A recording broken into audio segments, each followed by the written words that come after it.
Folks, Species 7 here. How's everybody doing?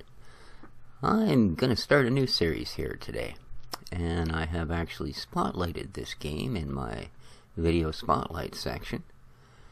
But, well, I don't think it quite did it justice. One, being only a single spotlight, you don't get to see what really goes on in the game.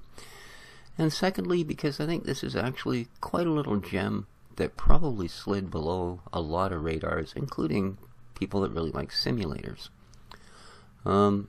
This is Demolition Company, specifically Demolition Company Gold, but that's, you guys know what that's all about. So Demolition Company, well, it is pretty much what it sounds like. You break things for a living. There is a fairly decent tutorial section, and then there are missions, and there are actually a lot of missions. And it's kind of a shame that this did go under most people's radar, because this is a Giants game, just like Farming Simulator, and just like Farming Simulator, that means the tools were put out there for modding, and there were mods made.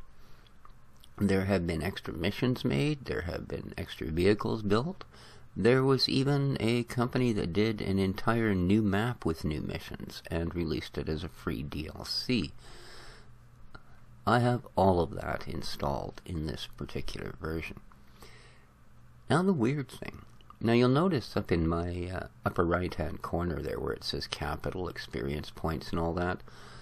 Obviously, judging by level 6 and 35,000 plus experience points, I'm probably not a brand new play of this particular game. And it's not, and the reason for it is because I would like to eventually be able to show you guys all the mods and such that are available. But here's what Giants did with this game, and in a way it's kind of neat. It forces you to sort of play the game with what you have and what you get, and the way it was designed to play, until you hit level 7. Then, when you go into your construction office, and let's do that, once you reach level 7, you get to go here. And this is the mod district. Alright, but all missions created by players and any mods created by players, you can access once you get to here. Until you reach level 7, you can't go there. But you do have all of these, and that totals about 40 missions. So, the other thing that you do have is it does give you a complete tutorial, which is what goes on here. And this is probably another reason this game didn't get off the ground all that well. It starts you off really, really, really slowly. Like you start by taking a sledgehammer and breaking down walls. Okay, it's not the most thrilling thing to watch, but it's funny, you know, after you play this game for a while, I've done that sledgehammer mission probably 5 times now. Not because they make you only have to do every mission once, because I wanted to buy newer, cooler gear, and that's one of the easy missions, so it's a quick way to make $5,000 or $6,000 or $8,000 depending on how you do it. Now this is going to be an actual Let's Play, so even though I have access to, as you can see in some of these areas, I've completed quite a few of the missions in some of them. I've actually kept it down. I've played this before and done most of the missions in almost all of them. This was a new game start for me, and I've gotten this far just because it's so addictive when you start playing. But I do believe that the very first one you start is right here. Is it not? Old Town, sure. And what I do plan to do is a full Let's Play. I'm going to do all the missions from the beginning to the end. The nice thing is they're all really kind of conducive to Let's Plays. Like, the time limit on this mission is 9 minutes 30 seconds. So if I hadn't spent 4 minutes yakking, this video could be merely 9 minutes and 30 seconds long. And you'll see they all sort of hum in around that one. Well, this is a long one. They give you 12 minutes. Of course, that doesn't mean it'll take you 12 minutes, right? Not at all. And I don't have nearly enough money to buy that. So as you can see, that's some missions are not done. Now they do start you very simply, and we're going to start with the first mission, and it's a very, very simple mission. But by the time, like if you were to sit here and play for, let's say, an hour, by the time that hour was up, you would be, you know, driving bulldozers, loading up dump trucks and hauling that gear away, or you'd be at some huge building with equipment you'd probably only seen behind closed fences from a distance before. You know, demolishing buildings or knocking apartment balconies off, or whatever the assignment was. So as you can see, this is probably not the most thrilling gameplay you've ever done, breaking that particular wall with a sledgehammer. Right? And then you're going to repeat this process 5 or 6 times.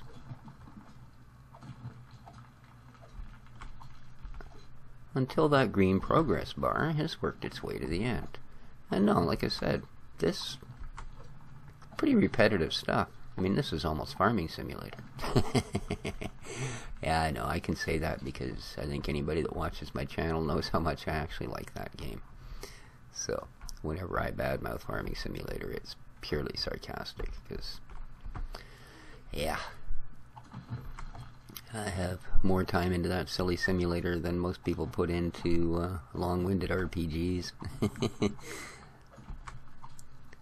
So yeah, the first mission, I mean, this is pretty simple stuff, although it can take you a lot longer than what it's taking me. You'll notice that every once in a while when I break a piece of this, my money thing goes up, but not every time. Yeah, getting rid of scrap will sometimes get you a little extra money, and that's the only reason I'm bothering to beat up these pieces. Also those, what are called scrap piles, you'll find those laying around. Those are worth $200 a piece, and when you first start the game, you want to see, like that. There's one for $200. There we go. I filled my mission bar. But you'll see that every once in a while the money thing flashes when I break a piece of wall. Okay, that tells me that there's still more money to be had, even though I've actually completed the parameters of the mission. Right, so I was at 4,600 when I finished my mission.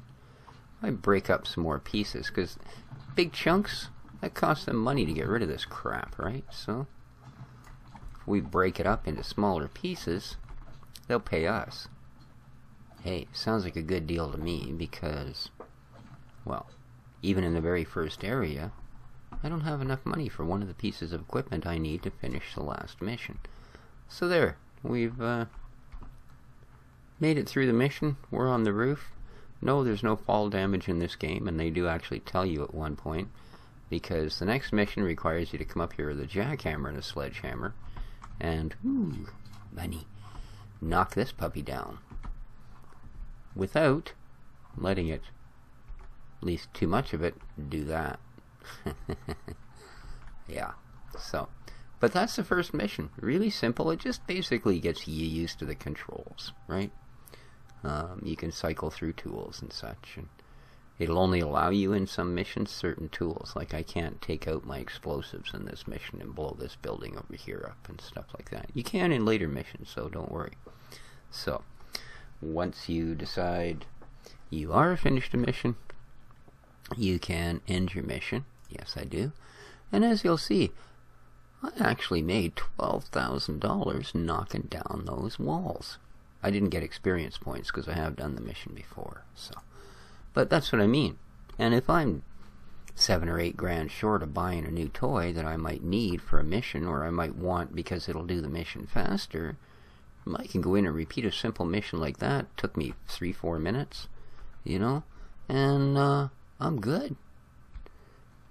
This is sort of an extra shop. They sell a few things that you don't actually get doing regular missions. You can also pick up things here before you would normally be offered them in other missions, right? So, and as you can see, there's a fair bit of gear you end up that you can end up owning. So, and you get to drive all of these. They're pretty darn good. The game has full controller support. I'm not using my 360 pad to play it, but I'm using the keyboard and the mouse, but it does offer full support for it. And There's fairly diverse locales. It's all in all, it's a fun game. But that's the first mission. As I say, this will be a Let's Play, so expect a few episodes. And there are the mods to look at. There's a fair bit of equipment in the mods, and like I say, right down to a well-known publishing company and developer that does simulator games did a complete map pack for it. So, but there you are. This has been Species 7. I hope you've enjoyed our first episode of Demolition Company Gold. Like I say, it is quite a little gem. That might not have seemed like much, but stay with this one, people. It will surprise you. You end up doing some pretty cool things. So take care of each other, and ciao for now.